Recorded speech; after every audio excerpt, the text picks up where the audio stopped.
What's up, family? Nick Wright. Welcome to back day. It's pull day, actually, because higher frequency splits using more muscles than one per day is optimal when you are a natural bodybuilder. So today is back delts, rear delts specifically, and biceps, everything that involves a pulling motion. And as you can see, I'm beginning with a hammer strength pull down machine. And I'm doing this new thing, this new technique where I actually hold it and I pause for roughly 3 seconds at the bottom of every single rep. I basically got the idea from watching Phil Heath, ironically, because I always recommend never taking training or nutrition advice from IFBB pros. It's usually never a good idea if you're an amateur, especially if you're a natural. But I was watching Phil Heath and he was pausing at the bottom of his reps on his prep for Olympia, and he was basically just making sure he got full activation of the muscle.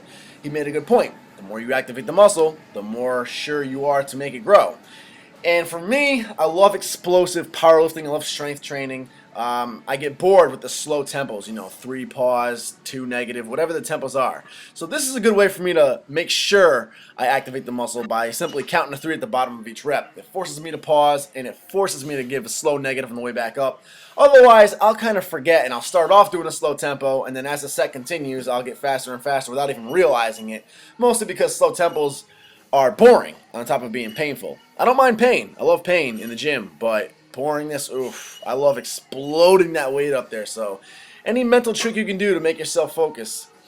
I did the same thing with barbell rows, bent over barbell rows, another 5 sets. I did no more weight than 225 today, trying to pause at the top of every single rep.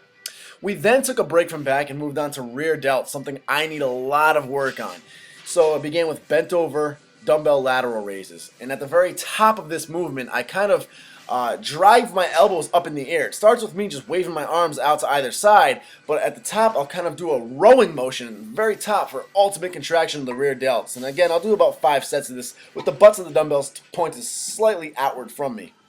I then move on to this nifty little machine with the pivoting handles. All gyms have a variation of this one, but this machine's awesome because it has the pivoting handles, which is rare. I begin with my knuckles facing inward with each other. In other words, my thumbs are to the sky, knuckle to knuckle. This is going to activate a little bit more of the side delts. It activates it in a slightly different way. After about 12 reps or so, 10, 12 reps, 15 at most, I'll switch. And as you can see now, I have my pinkies towards the walls. And the very top of my hands are facing into each other. And this is going to really isolate that rear delt. So after this, I move it right back on the back. And I jump into some lat pulldowns. You'll notice I haven't done deadlifts today, and I don't do deadlifts much at all anymore. I had a very strong deadlift, and even after my lower back deadlift-related injury, which you can search on YouTube to find, I was fully recovered, and I got my deadlift back up to 405 for a clean 12 reps.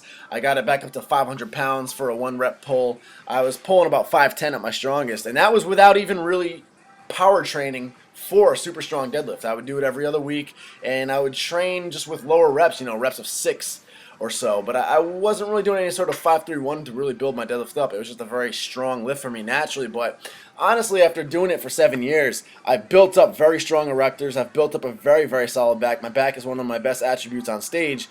And I have a lot of strength from it. I recommend it to everybody. I think it's an amazing deadlift. I think the deadlift is an amazing exercise. I think it's one of the kings of overall strength foundation building exercises. But personally, I'll admit, I'm a little shaken up still from that injury. And even though I recovered my strength, I feel like I'm putting my body through so much risk, and I'm beating it up so bad now every time I do a deadlift session. Even when it goes smoothly, obviously I make sure my form's on point these days to not repeat my mistake, but I just don't feel smooth with it anymore. It's not an exciting, great feeling to me anymore. When I do deadlifts, I just feel like I don't know. I feel like I'm walking the edge of death because of my former back injury, and I don't think that that's necessary for me anymore, especially with all the other strong back movements that I do. Barbell rows, you're still standing up with 315 in the bar. It's still going to work your lower back, along with the squats that I do, etc. So I've kind of been tapering away from deadlifts. When I do deadlifts, I'll do them once every couple of weeks, and I'll do working sets no higher than 315 to 405. If I decide that I want to get back in deadlifts, a little bit later on, I'll obviously update you guys. But for now, I'm kind of not too big on deadlifts, and I don't think they're that important for me at this point. Though I do recommend them, as long as you do them correctly. I think they're an amazing exercise in general. We topped off this entire workout with biceps. I only do one exercise for biceps, about 5 sets or so. And that's about all I need. My biceps are not as big as they appear. People are telling me to stop training, but really, my original subscribers who have seen me compete know that when I do diet down, my arms lose a lot of size. My arms just hold all of my water weight and body fat during the off season, so they really blow up and look disproportionate. When I cut down, my shoulders and chest pop, and my arms actually lose a good amount of size. So I got to keep training them. Subscribe now, everybody. Like the video, please. Some baby weight curls for bodybuilders, like Nick Wright. Nick Wright.